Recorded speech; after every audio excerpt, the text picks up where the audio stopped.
Ladies and gentlemen, we welcome every conference attendee. The reason why we came up with this event is for the petroleum outlets owners to engage the people who sell to you the equipment, the technologies, so that where you're having a challenge, you tell them, they go and improve. Next year, we want them to tell us how much they have improved. And you also want to hear from you that through the evolving and through the interaction of this convention, your members are saving money or they are making more money.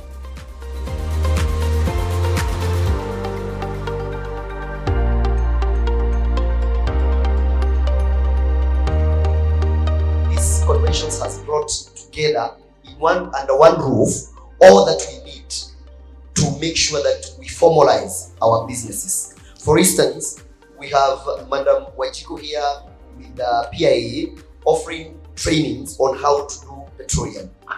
Our people have no formal training. Most of them, as I've told you, have no formal training. And what we are doing as an organization is to try and bring together people and resources that can do some formal training, because petroleum is petroleum. Its volatility does not change because the person that is dealing with it is uninformed. It is as flammable as it is when it is in the village, as it is when it's in the city.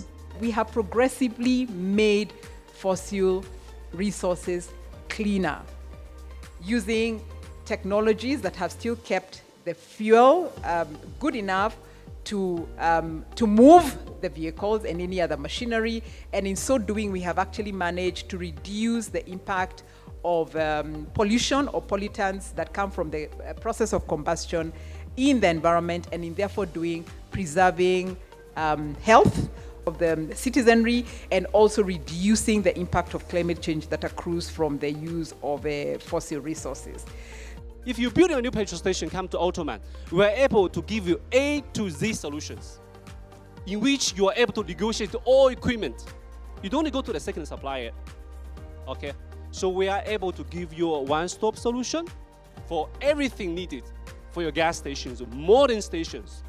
From my perspective and perspective of my colleagues, will improve and simplify the process of automation in Kenya and African countries. So the first one is PTS2 IoT controller. This device enables you to establish connectivity with any equipment at the station.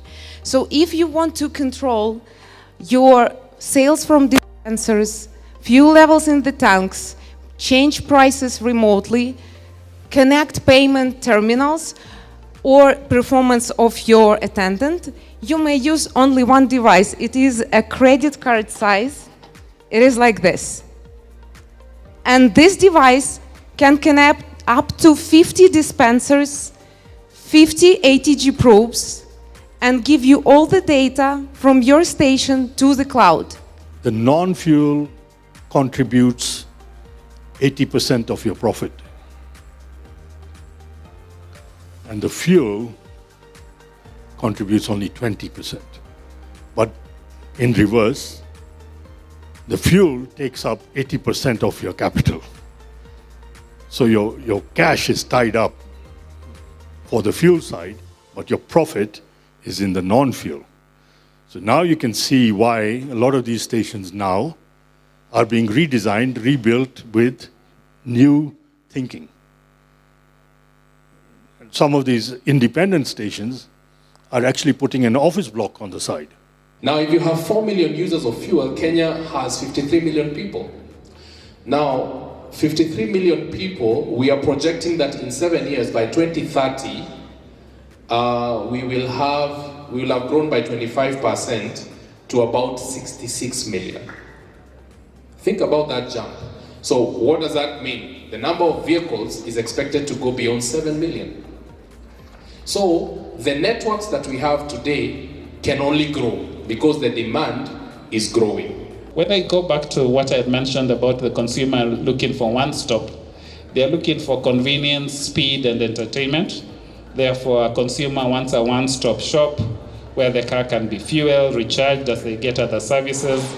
Consumer demand is evolving at a much rapid pace than technology. Right now, we are evolving in a technological space, but consumer demand, based on the influences from internet, demand in terms of lifestyle changes, demand in terms of regulatory changes, is evolving at a much rapid pace. And higher consumer demand requires us to think differently in terms of the forecourt. Using our portfolio, if you go to the storage, what you will use is the automatic tank gauging. So you use the console, you put the probes. In this case, they are not for retail, so they can be 20, 30, 40 meters long, but we are manufacturers also of these probes. So for the storage, you use automatic tank gauging. Then you go one level up, you go for the transportation. So now we automate the fuel tankers. You know that the fuel tanker loaded 20,000 liters of diesel in this depot, but now you are tracking where the fuel tanker is going.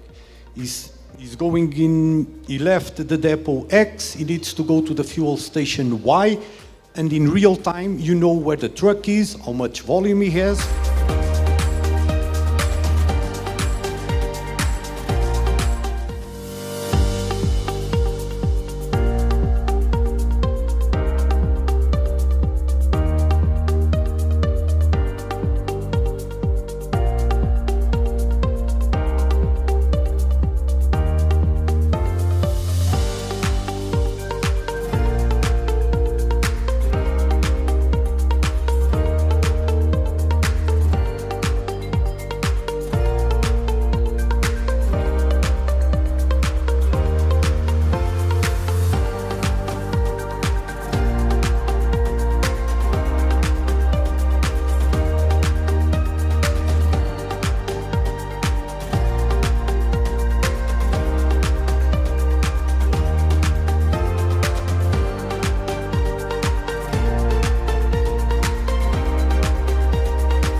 Sponsors, the exhibitors, then the partners, the PIA, POAC, and even you who has come today. You have made it possible. We appreciate your support because without you, there is no convention.